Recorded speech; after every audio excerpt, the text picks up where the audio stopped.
Okay, are you ready for chapter 9? Okay. Down in the town square, Mayor McGurkle stood near a large light switch at the base of the tree.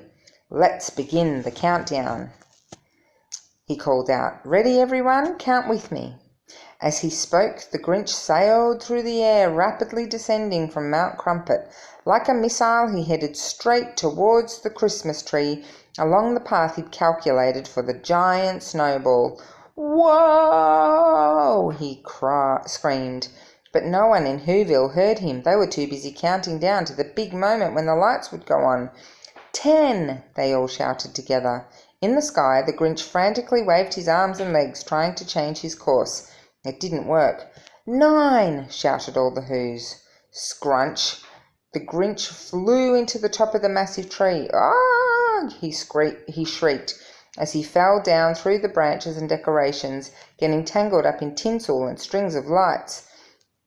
8, 7, 6, the crowd counted down. The Grinch crashed through the Christmas dragon decoration that Bricklebomb had added to the tree and ended up wearing it like a costume. 5, shouted the crowd. Dressed as the Christmas dragon and bundled in tinsel, the Grinch flew down the front of the tree. 4, the crowd yelled, led by Mayor McGurkle. "Hey, my dragon can fly," Bricklebomb said, surprised. 3, everyone else shouted, including Cindy Lou and Groupit from the top of the carousel. The Grinch kept falling, getting closer and closer to the ground. "Oh, no, no, no, no, no!" Mayor McGurkle reached for the giant light switch. 2, chanted all the Whos. The tinsel wrapped around the Grinch reached its full length. As if on cue, his head knocked the light switch on, and then the tinsel yanked him back up into the tree. "Ugh!" he groaned. All the Whos stared at the huge tree. Thousands of coloured lights twinkled in the crisp night air. The Grinch dangled near the ground, his foot still caught in the shiny tinsel. "No, no, no," he protested.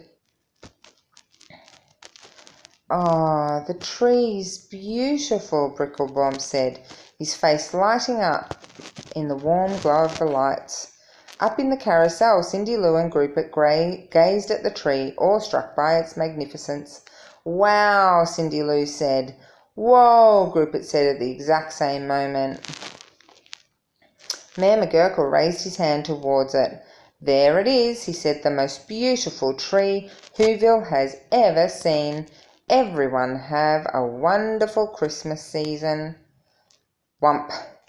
Having finally kicked his foot free of the tinsel, the Grinch fell onto the stage under the tree. On his knees he looked at the crowd of Whos, all celebrating the Christmas season together.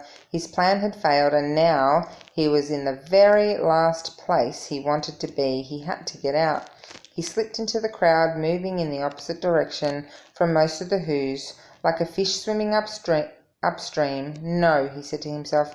"Oh, no, no." As he struggled through the happy crowd, all the Christmas sights and sounds took him back to his childhood. This was exactly what he'd wanted to avoid.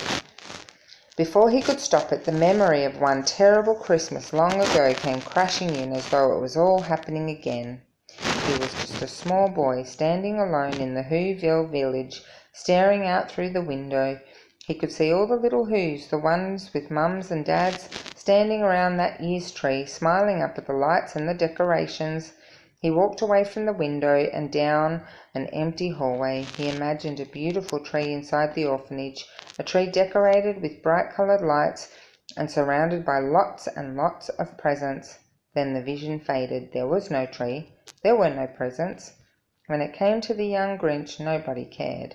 He looked outside again and saw young Whos happily running towards their parents, and in that sad, lonely moment the young Grinch realised that Christmas was the worst day of the year if you were alone. Oh, the poor Grinch! That is the end of chapter 9. See you soon. Love you.